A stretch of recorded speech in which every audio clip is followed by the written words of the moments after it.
warahmatullahi wabarakatuh. Alhamdulillahirrahmanirrahim. Wassalatu wassalamu ala asrofil anbiya'i wa mursalin Sayyidina Muhammadin wa ala alihi wa sahbihi ajma'in. Amma ba'du. Segala puji hak milik Allah Subhanahu wa taala, karena atas limpahan rahmat dan hidayahnya lah kita dapat bertemu secara virtual, insya Allah tentunya dalam keadaan sehat walafiat.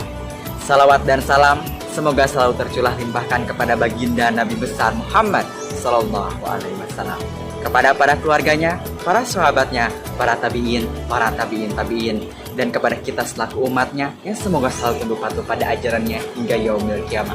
Amin ya Allah ya Rabbal alamin.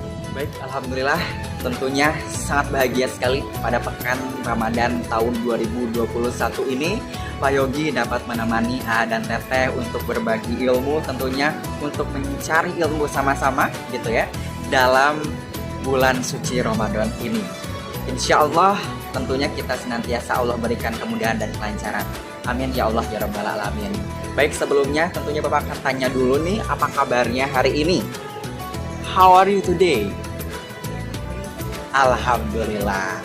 Semoga senantiasa dalam keadaan sehat walafiat dan tentunya dalam keadaan puasa dan dimudahkan dilancarkan sampai berbuka puasa juga sampai nanti ya 30 hari tentunya kita menjalani ibadah puasa sampai pada hari kemenangan Idul Fitri tiba. Amin ya Allah ya Rabbal alamin.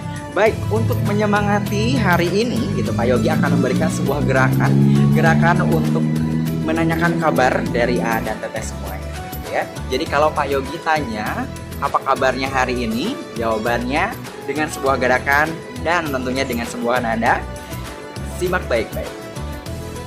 Pertanyaannya, apa kabarnya hari ini? Jawabannya, alhamdulillah, luar biasa, senyum ceria, lancar barokah, Allahu Akbar. Yes. Oke. Bisa ya tentunya. Coba Bapak ingin lihat, silahkan dicoba. Luar biasa, hebat sekali ya. Tentunya senantiasa semangat untuk belajar hari ini. Baik kalau begitu. Nah, ngomong-ngomong, sebelum kita akan menuju pada pembahasan, ya, apakah di sini ada yang penasaran dengan background belakang video Bapak kali ini? Ada yang tahu? Wah, luar biasa sekali ya. Tentunya masyarakat Depok sangat kenal sekali, akrab sekali tentunya dengan tempat ini, suasana ini ya. Tentunya ini merupakan tempat yang bernama kita sekarang berada di Masjid Dian Al-Mahri atau yang sangat akrab disebut sebagai Masjid Kubah Emas ya.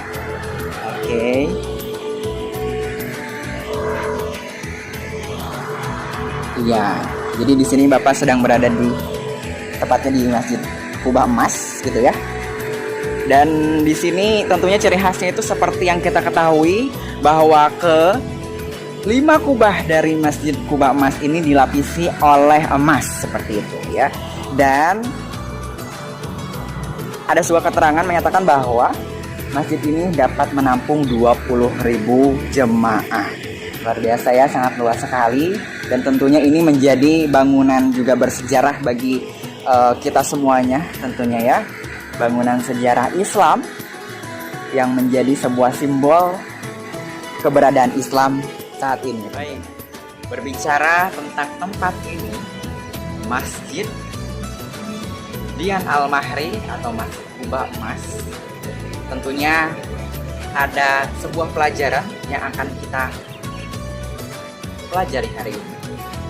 Peradaban Islam lahir dari sini, lahir dari masjid. Zaman dahulu, ketika berabad-abad tahun lalu, masjid merupakan tempat yang sangat banyak digunakan untuk kegiatan pendidikan.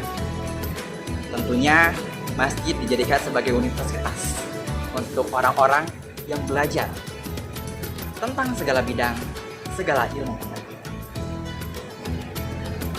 Nah, di sini sebelum kita akan membahas kepada pokok bahasan kali ini, Bapak akan sedikit memberikan sebuah pandangan.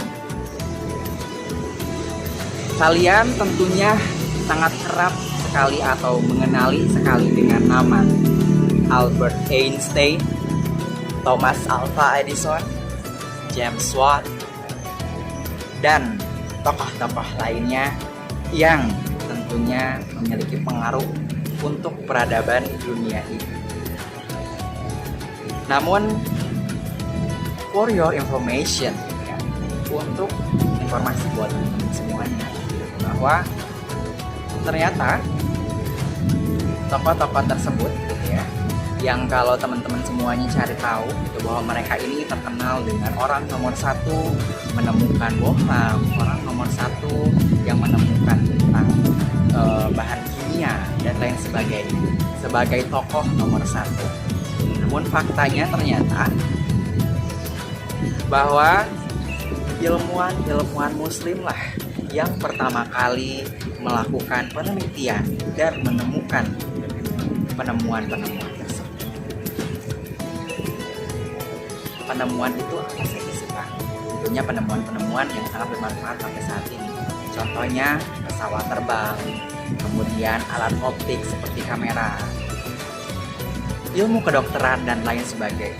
Ternyata faktanya menunjukkan bahwa ilmu tersebut lahir atau berawal dari para ilmuwan muslim.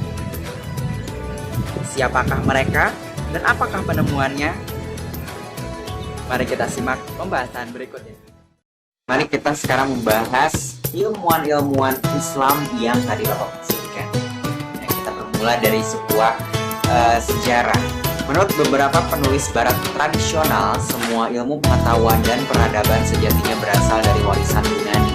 Warisan ini hilang selama beberapa abad dan baru kembali tatkala Renaissance Eropa muncul abad ke-15 sampai 16 Masehi. Terus berlangsung hingga hari ini. Tentu saja klaim ini keliru. Dalam faktanya, sains abad ke-16 Masehi tidak memiliki kemiripan dengan apa yang ditinggalkan oleh orang-orang Yunani.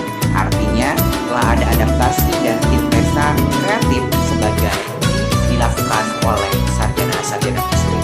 Ya, jadi menurut beberapa penulis barat tradisional mengatakan bahwa sains yang ada, ya, penemuan-penemuan yang ada, yang dipakai sampai saat ini, ya, seperti pesawat terbang, kertas, kemudian matematika, tapi ilmu tersebut itu adalah warisan dari orang-orang Yunani. Gitu. Namun setelah di cross check, gitu ya, dicek kembali, gitu, bahwa tidak ada kemiripan sama sekali ternyata, gitu ya, dengan warisan yang diwariskan oleh orang-orang Yunani tersebut. Wah, ini tentunya salah, gitu ya, bahwa kalau menyebutkan ini adalah warisan Yunani, bahwa ini adalah bagian daripada adaptasi dan sintesa kreatif dari para sarjana-sarjana muslim pada abad pertengahan. Dalam perkembangannya, sarjana barat memperoleh pengetahuan ini setelah Sisilia dan Spanyol Islam ditaklukkan, dan kontak mereka dengan muslim berlangsung masif selama abad ke-11 sampai 12 Masehi.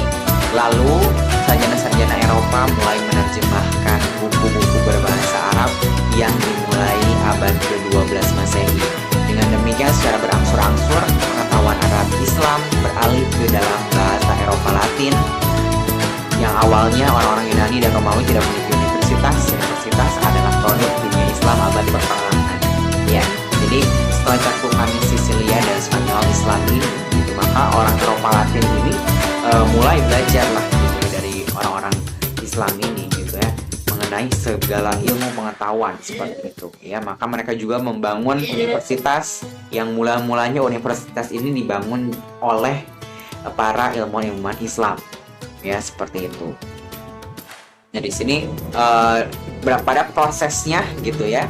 Jadi hasil karya-karya dari para ilmuwan Islam tadi itu diadaptasi atau diterjemahkan ke dalam bahasa Eropa Latin, gitu. Jadi bahasa Arab sekarang. Dulu itu kemudian dirubah ke bahasa Eropa Latin. Dan kita akan cari tahu lagi, gitu, ada apa ini, gitu ya. Apa yang terjadi pada saat itu.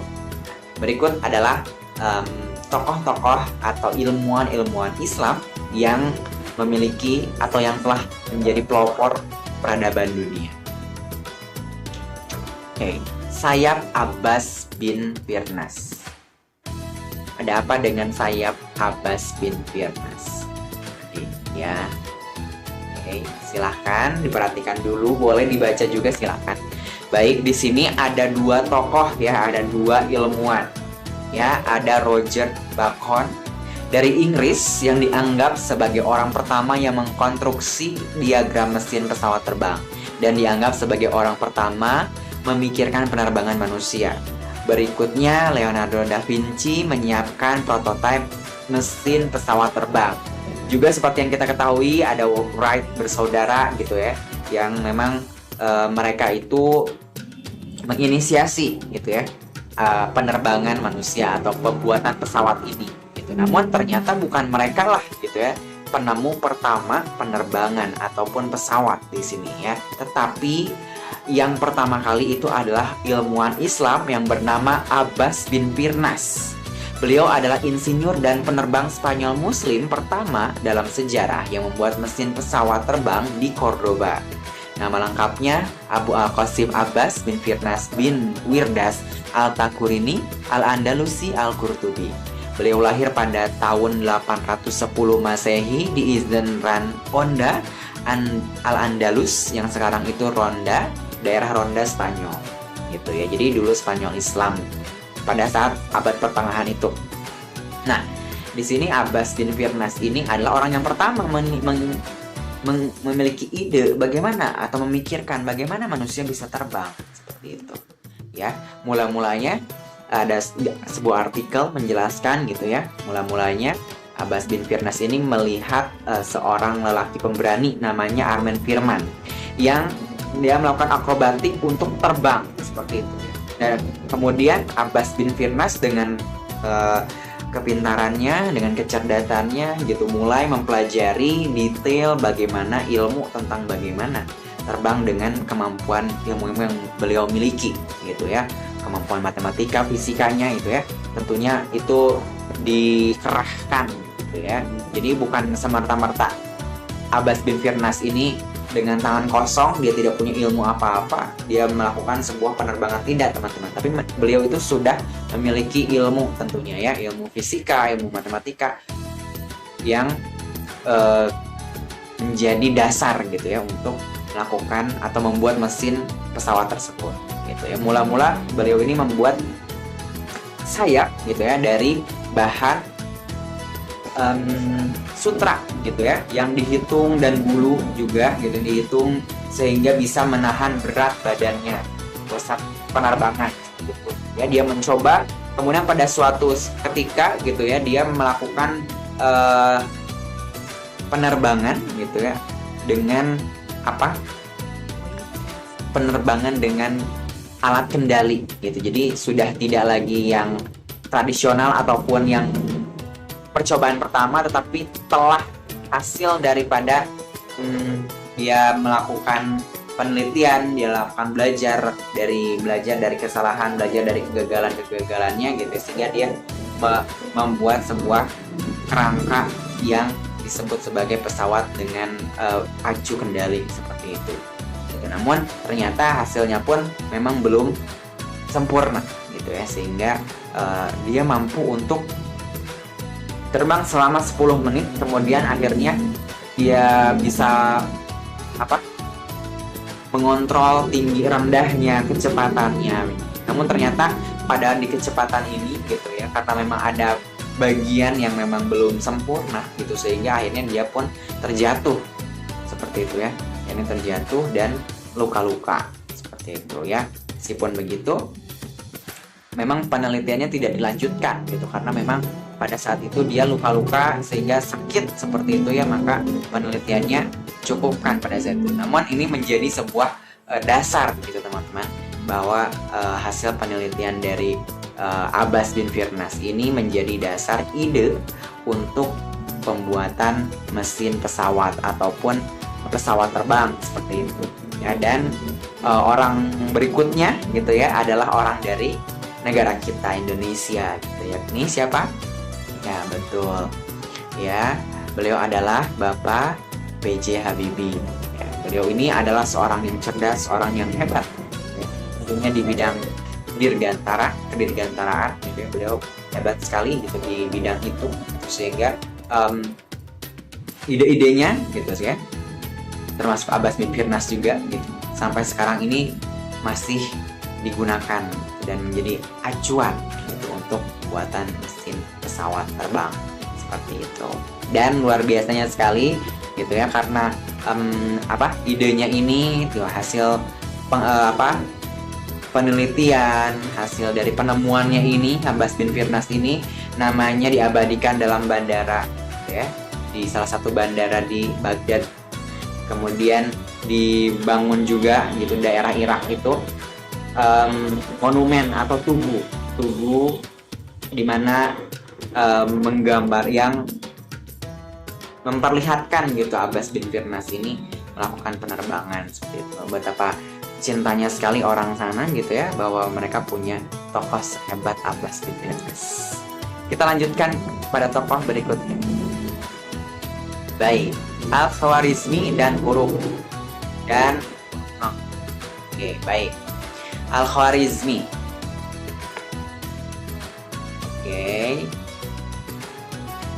Al-Khwarizmi ini lahir di Khwarizm, Uzbekistan pada tahun 194 Hijriah atau 780 Masehi dan wafat di Baghdad tahun 266 Hijriah atau 850 Masehi. Ilmuwan muslim, ahli di bidang ilmu matematika, astronomi dan geografi. Nama lengkapnya adalah Abu Ja'far Muhammad bin Musa Al-Khwarizmi, dan di barat ia lebih dikenal dengan nama algoritme atau algebra gitu ya. Nah, di sini kalau tadi Abbas bin Firnas ini disandingkan dengan orang yang lahir setelah Abbas bin Firnas gitu ya, bahwa orang yang Roger tadi gitu kan diklaim sebagai orang pertama gitu yang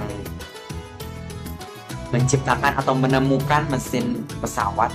Tapi kalau di sini Al-Khwarizmi ini malah dikenal dengan nama lain gitu ya, nama lain yang lebih ke barat-baratan.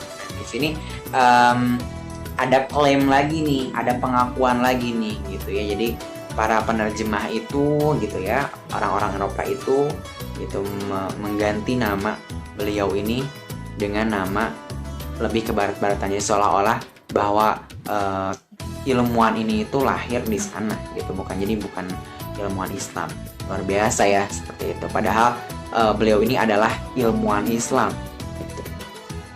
Kemudian dalam bukunya Al-Khwarizmi memperkenalkan kepada dunia ilmu pengetahuan angka 0 yang dalam bahasa Arab disebut shib dan Al-Jabar yang ditulis dalam buku Al-Jabar wal Muqabalah, sehingga Al-Khwarizmi dikenal sebagai bapak algebra gitu ya.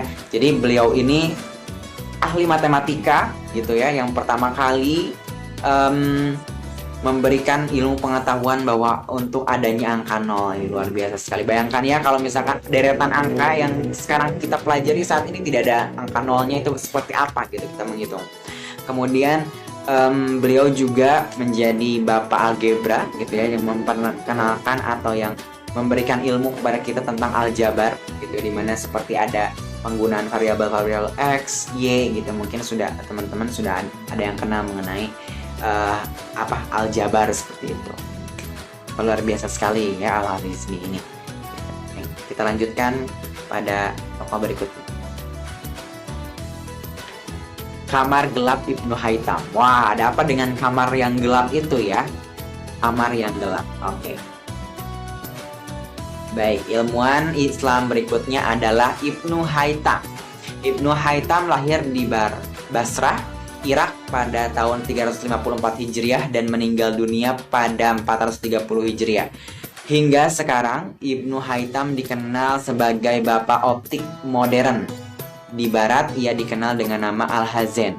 Ibnu Haytham menjelaskan bagaimana cara kerja optik mata manusia dalam menangkap gambar secara detail. Analisisnya mengenai cara kerja mata dan pengobatannya masih dipelajari hingga saat ini. Karyanya yang terkenal adalah Kitab Al-Manazir atau buku optik, yang hingga kini diakui sebagai rujukan ilmu optik di banyak universitas di dunia. Ya, jadi Tokoh berikutnya adalah Ibnu Haytham. Ibnu Haytham ini adalah tokoh penemu optik modern. Optik modern ini seperti apa sih Pak penggunaannya? Berbicara tentang optik pasti ada hubungannya dengan cahaya. Kalau berhubungan dengan cahaya, kita biasanya akan mengenal kamera seperti itu ya. Berbagai jenis kamera. Salah satu adalah kamera handphone yang kita gunakan saat ini. Nah, ide awalnya ini datang dari bapak kita tentunya ya, dari Ibnu Haytham ini. Dia yang menginisiasi. Nah, ceritanya dengan kamar gelap ini gitu. Jadi ceritanya seperti ini. Ibnu Haytham pernah sesumbar gitu ya. Dia pernah sesumbar bahwa dia ini bisa kalau dia punya kesempatan gitu untuk menanggulangi banjir yang ada di Sungai Nil di Mesir gitu ya, maka dia akan melakukan itu. Maka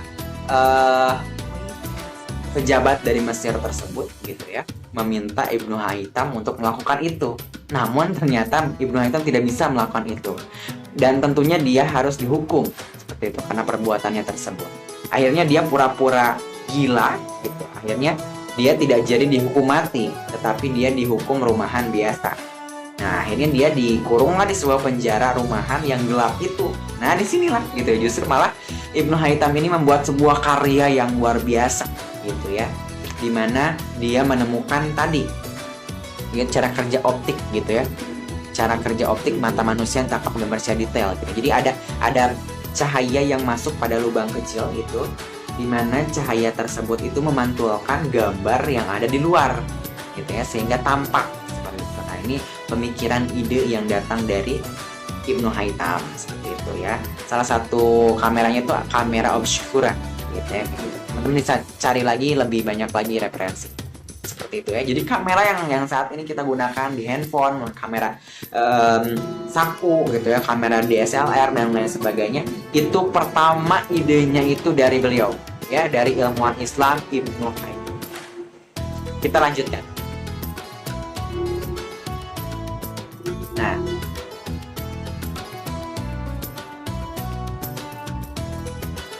ilmuwan Islam berikutnya adalah Bapak kedokteran modern. Wah, di sini ada Ibnu Sina. Bernama lengkap Abu Ali Al-Husain bin Abdullah bin Sina. Abu Ali Sina. Sina lahir di Absyahnah, daerah dekat Bukhara, sekarang wilayah Uzbekistan, dan meninggal di Hamadan, Persia, Iran. Salah satu alasan mengapa Ibnu Sina dijuluki sebagai bapak kedokteran karena dirinya membuat sebuah karya yang dijuluki karya agung dengan judul Al-Qanun fi At-Tibb. Jadi beliau ini adalah seorang dokter ya, dokter yang luar biasa. Jadi pada saat itu gitu ya, umurnya kalau tidak salah 16 tahun, dia ini menyembuhkan penyakit dari seorang raja di Bukhara gitu. Akhirnya setelah sembuh, dia dipanggil lah ke istana. Akhirnya dia merawat raja tersebut gitu, dan akhirnya dia pun saling berdiskusi gitu. Akhirnya dekatlah dengan raja tersebut ya. Akhirnya Ibnu Sina dibolehkan untuk tinggal di sana, tentunya dengan kecerdasan beliau gitu. Beliau manfaatkan sebaik mungkin seperti itu ya, dimana ada perpustakaan, beliau semakin tambah kecerdasan, semakin banyak ilmunya yang luar biasa, sehingga beliau ini juga sebagai bapak kedokteran modern kayak gitu. Kemudian dia membuat sebuah karya yang begitu banyak kayak gitu ya, buku-buku tentunya ya, hasil dari ilmuwan Muslim ini membuat sebuah buku. Tentunya tujuannya buat apa? Tujuannya adalah untuk mewariskan ilmu pengetahuan bagi anak cucunya kelak, dan tentunya sampai sekarang juga pemikirannya, karyanya tersebut masih ada dan masih digunakan pada saat itu. Nah, adapun isi dari bukunya tersebut itu bahasan pokoknya tentang mengenai definisi ilmu kedokteran dan penjelasan detail mengenai organ tubuh manusia. Beliau pelajari kan, di bukunya tertulis lengkap gitu tentang pembahasan organ manusia, kemudian jenis-jenis obat dan cara meraciknya, kemudian membahas penyakit yang diderita oleh penduduk Khwarezmia, yang di dalamnya dijelaskan pula sebab, gejala, dan cara mengobati penyakit tersebut. Kemudian menjelaskan juga tentang jenis penyakit yang masih ada hingga saat ini ya. Jadi luar biasa, buku itu lengkap sekali untuk referensi para dokter gitu ya, para perawat untuk menyembuhkan gitu ya para pasien-pasien seperti itu. Luar biasa sekali gitu ya di sini Ibnu Sina tersebut gitu. Dan ada sebuah artikel gitu ya menceritakan bahwa Ibnu Sina ini menyembuhkan, sebetulnya obat itu tidak begitu berpengaruh besar terhadap sebuah kesembuhan seorang, tapi justru malah sugesti dia gitu ya, sugesti dari si orang tersebut gitu untuk semangat untuk sembuh lah gitu, yang menjadikan dia cepat sembuh gitu. Dan tentunya dia perlu sebuah dorongan gitu. Maka dari itu beliau selalu memberikan nasihat kepada para muridnya gitu agar selalu memotivasi pasiennya itu gitu, sehingga jangan sampai keluar dari mulut muridnya tersebut gitu bahwa orang itu akan cepat mati kah, ataukah orang tersebut akan lama sembuhnya kah, tetapi justru malah sebaliknya. Para dokter itu atau murid-murid Ibnu Sina ini harus menyampaikan bahwa kamu akan segera sembuh gitu ya. Artinya ucapannya tersebut itu sangat berpengaruh terhadap kesembuhan pasien tersebut, sugesti gitu ya terhadap pasien tersebut ya. Sama mungkin ya, dan itu pun dirasakan oleh kita semuanya gitu, bahwa ternyata pengaruh dari semangat ataupun dukungan dari orang-orang sekitar kepada kita agar kita ketika sakit kita agar cepat sembuh itu ternyata sangat punya pengaruh yang sangat besar kayak gitu, sehingga kita cepat sembuh seperti itu. Mari kita lanjutkan kembali. Selanjutnya ilmuwan berikutnya adalah, kalau tadi kita bahas laki-laki gitu ya, sekarang kita akan bahas ilmuwan perempuan. Nah, ini menunjukkan bahwa Allah itu tidak membeda-bedakan loh gitu ya. Siapa saja, laki-laki ataupun perempuan gitu, untuk mempelajari untuk menjadi cerdas, menjadi pintar, menjadi orang yang sukses gitu, untuk bisa mempelajari segala ilmu pengetahuan yang ada di dunia ini. Seperti itu. Contohnya adalah Maryam ini. Maryam dan GPS-nya. Menarik ya. Maryam dan GPS. Zaman dulu udah ada GPS. Luar biasa. Oke, baik. Maryam al-Ijliya al-Asturlabi hidup pada abad ke-10 di Aleppo, Suriah. Kita pernah dengar Aleppo ya. Daerah tersebut sedang menghadapi sebuah kekejaman gitu ya. Kita doakan semoga semakin membaik gitu ya. Kepiawaian dan kejeniusannya diakui dalam hal ilmu pengetahuan, khususnya astronomi. Salah satu karya besarnya yang menginspirasi hingga saat ini adalah Astrolab, atau dikenal sebagai ponsel pintar kuno. Astrolab merupakan piranti global positioning atau GPS yang membantu menentukan kedudukan matahari dan planet-planet. Astrolab juga difungsikan untuk mengetahui waktu dan navigasi. Bagi kaum muslimin, Astrolab digunakan pula untuk menentukan kiblat, waktu sholat, awal Ramadan, serta Idul Fitri. Di era ini, Astrolab versi modern dikenal dengan Global Positioning System atau GPS. Luar biasa, GPS berabad-abad yang lalu ternyata sudah ada kawan-kawan gitu ya. Dan ini penemunya adalah Ibu Maryam ya. Beliau yang menjadi peneliti gitu ya, bagaimana cara menentukan waktu atau arah kiblat, kemudian menentukan posisi suatu tempat, menunjukkan waktu sholat, awal Ramadan juga ya. Luar biasa sekali gitu dengan astrolabnya. Jadi Maryam ini ayahnya juga seorang astronom gitu yang luar biasa hebat. Jadi beliau belajar dari ayahnya, semakin cerdas, dan akhirnya beliau membuat sebuah karya, yaitu astrolab ini gitu, atau GPS ini gitu ya, GPS-nya pada abad sana saat itu yang luar biasa gitu ya. Sampai sekarang idenya ini digunakan untuk GPS pada zaman sekarang kayak gitu ya. Jadi penemu-penemu atau segala hal teknologi yang ada pada saat ini gitu ya, itu ada kaitannya dengan teknologi zaman dahulu.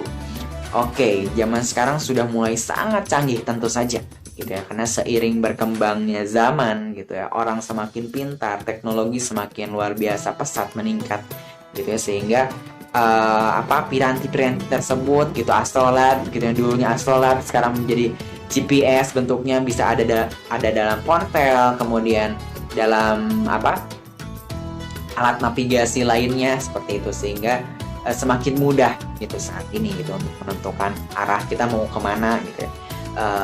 Kita tinggal pencet GPS-nya, maka kita akan diarahkan seperti itu untuk ke tempat yang kita tuju, seperti itu. Luar biasa sekali. Dan teman-teman, tentunya para ilmuwan kita ini tidak semerta-merta mereka belajar eksak saja ataupun pelajaran saja gitu, tapi mereka juga belajar dari Al-Quran gitu ya. Banyak ayat-ayat Al-Quran yang menginspirasi mereka gitu ya, mempelajari isi kandungannya gitu, bahwa itu lahirlah sebuah penemuan gitu dari hasil mereka belajar dari Al-Quran tersebut gitu. Sehingga luar biasa sekali para ilmuwan muslim kita ini seperti itu ya. Dan juga mereka juga sangat taat sekali beribadah gitu, dan pastinya selalu bertakwa kepada Allah Subhanahu wa taala ya, dan tetap menjadi pribadi yang rendah hati dengan segala kecerdasan yang mereka miliki. Semuanya rata-rata tidak hanya memiliki satu kemampuan, ataukah mereka hanya bisa fisika saja, tidak gitu, tapi mereka memiliki kemampuan yang banyak sampai 3. Mereka bisa mengetahui geografi, matematika sekaligus, fisika sekaligus gitu ya. Bahkan seni itu juga mereka punya gitu, mereka miliki ilmunya seperti itu. Saking luar biasanya sekali para ilmuwan kita. Baik. Nah, dari pembahasan kita hari ini, sharing ilmu hari ini tentang ilmuwan Islam yang menjadi pionir peradaban dunia. Tentunya bagaimana pendapat Aa dan Teteh semuanya? Alhamdulillah, tentunya bangga ya. Bangga sekali menjadi bagian daripada Muslim, menjadi bagian daripada Islam. Tentunya para ilmuwan-ilmuwan kita, para bapak-bapak kita semuanya telah mewarisi ilmu tentunya kepada kita semuanya. Dan semua dari penemuan yang beliau telah temukan, kaji, dan tentunya sekarang menjadi sebuah referensi tentunya untuk ilmu pengetahuan sampai saat ini. Tentunya itu sangat bermanfaat sekali bagi kita semuanya ya. Dan ini harus menjadikan kita semakin meningkatkan ketakwaan kita ya, dengan senantiasa menjalankan setiap kebaikan dan menjauhi segala larangan yang dilarang oleh Allah Subhanahu wa taala tentunya ya. Baik, dari video Bapak kali ini, dari pembahasan kita kali ini tercermin bahwa jika kita ingin sukses, jika kita ingin menjadi bermanfaat untuk umat, tentunya kita harus senantiasa beriman kepada Allah Subhanahu wa taala, kemudian senantiasa mempelajari Al-Qur'an dan mengamalkan isinya. Karena segala sesuatu datangnya dari Allah dan kembali kepada Allah. Dari itu, jadilah manusia yang bermanfaat seperti dalam hadis, khairun nas anfa'uhum linnas. Sebaik-baiknya manusia adalah bermanfaat bagi orang lain. Baik, alhamdulillah kegiatan Pekan Pesantren Ramadan kali ini dicukupkan. Terima kasih atas perhatiannya. Mohon maaf apabila ada salah kata. Tetap jaga kesehatan dan semoga Allah senantiasa memudahkan ibadah puasa untuk teman-teman A dan Teteh sekeluarga tentunya, dan kita sampai pada hari kemenangan Idul Fitri. Amin ya Allah ya Rabbal Alamin. Demikian yang dapat sampaikan. Terima kasih. Bila taufiq wal hidayah. Wassalamualaikum warahmatullahi wabarakatuh.